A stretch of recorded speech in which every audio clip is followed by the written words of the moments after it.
تو یہ کہنا چاہ رہا تھا کہ شیطان سب سے بڑا جادوگر ہے، اس سے بڑا جادوگر سامری بھی نہیں تھا۔ کون ہے سب سے بڑا جادوگر؟ جادو چلا کہاں سے ہے؟ اس کی ایجاد کہاں سے ہوئی ہے؟ شیطان نے کیا۔ اس نے تو، وہ بہت ہوشیار ہے، وہ بہت ہوشیار ہے، اس کا نام کوئی لیتا ہی نہیں، کوئی نام لیتا نہیں۔ کچھ بھی ہوا وہ فلاں نے کیا، ارے بھائی وہ کیا کرے، ان کے اوپر جو بیٹھے انہوں نے کیا، اب اس کے اوپر شیطان، یعنی ہر غلط کے پیچھے شیطان ہے، مگر ایک بھی شیطان کا نام نہیں لیتا کہ شیطان نے کرا ہے۔ کیا جادو ہم پر کیا ہے کہ ہم وہاں تک پہنچتے ہی نہیں کہ اسے قصوروار سمجھیں۔ جس دن آنکھ کھل جائے گی ہمارے ساتھ لگا ہوا مسلمان نہیں ہے، ہر وقت دھوکہ کھلنے لگے گا، ہے نا، ہمارے ساتھ دھوکہ دے رہا ہے، پیار کر رہا ہے۔ اس لیے وہ مومن بندوں سے جب گناہ کرانا چاہتا ہے تو ایک تو اندر ہے، گھر کا بھیدی لنکا ڈھائے، وہ مخبر ہے بہت بڑا، چاروں طرف ہر جگہ فیلڈنگ لگی ہوئی ہے، یہ بڑے بڑے سب بیٹھے ہیں۔ ایسے ہی شیطان نے کہا اچھا بھائی سے ڈرتے ہیں یہ، اچھا تو اپنا ایک بھائی کھڑا کر دیا، بولے یہ لوگ ہر ناکے پہ کھڑے رہتے، تو ہر گھر کے باہر بھی کھڑے رہنا، گھر کے اندر بھی چلے جانا۔ چلے آتے ہو، اتنے بڑے بھائی ہیں کہ ہم کو ڈھکیل کے گھر میں آ جاتے ہیں ہمارے، ہم بھی کہتے ہیں آ جاؤ، بسم اللہ کر کے دروازہ بند نہیں کریں گے، رہ بھی لو یہیں پر، بسم اللہ کر کے کھائیں گے بھی نہیں، کھانا بھی یہاں کھا لینا، اور بسم اللہ کر کے کپڑا بھی نہیں اتاریں گے ٹانگیں گے تو کپڑا بھی پہن لینا، ہم تو دعوت دیتے ہیں، ہم سے کیا ڈرے گا وہ؟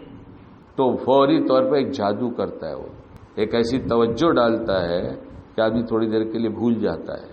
مومن کی غلطی بھولے سے ہوتی ہے، قصدن نہیں ہوتی۔ یہ اگر معلوم ہو جائے تو کسی مومن کو بے قیمت سمجھو گے ہی نہیں، اور جو مومن کی قیمت لگائے گا اس کو اللہ بہت دے گا، اس لیے کہ وہ مومن جب گناہ کر لیتا ہے تو فوراً جیسے اس پہ، کیونکہ شیطان کا منشا گناہ ہوتا ہے، گناہ ہوا وہ ہٹا کہ میرا منشا تو پورا ہو گیا، وہ خوشی میں جھومتا ہے اور مومن غم میں روتا ہے۔ کہتا ہے اللہ کہتا ہے پھر کیا چاہتا ہے؟ کہا نہیں کرنا چاہ رہا تھا میرے اللہ، تو ہو گئی، تو اب کیا چاہتا ہے؟ کہا معاف کر دیجیے نا، کہا معاف کر دیا۔ ہم نے گناہ دیکھ کر اسے حقیر سمجھ لیا اور وہ توبہ کر کے اللہ کا ولی متقی بن گیا، اور اب ہم ولی سے عداوت کر رہے ہیں، ہم سمجھ جائیں یہ بات کو، روز معاشرے میں پیش آ رہا ہے۔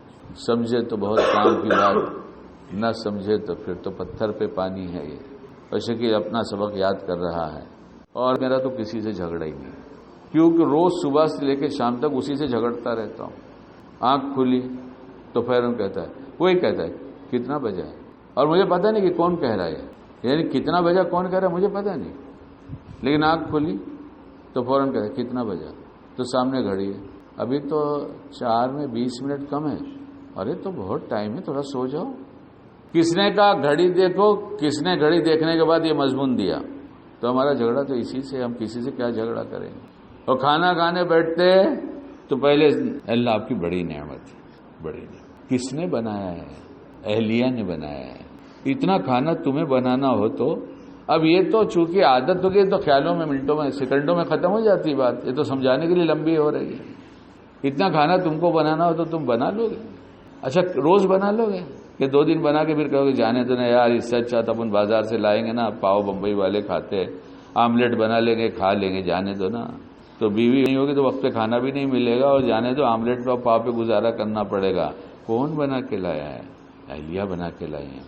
تو تمہاری کون ہے؟ ہماری محسنہ ہیں، کچھ کم زیادہ ہو جائے تو برداشت کر لینا۔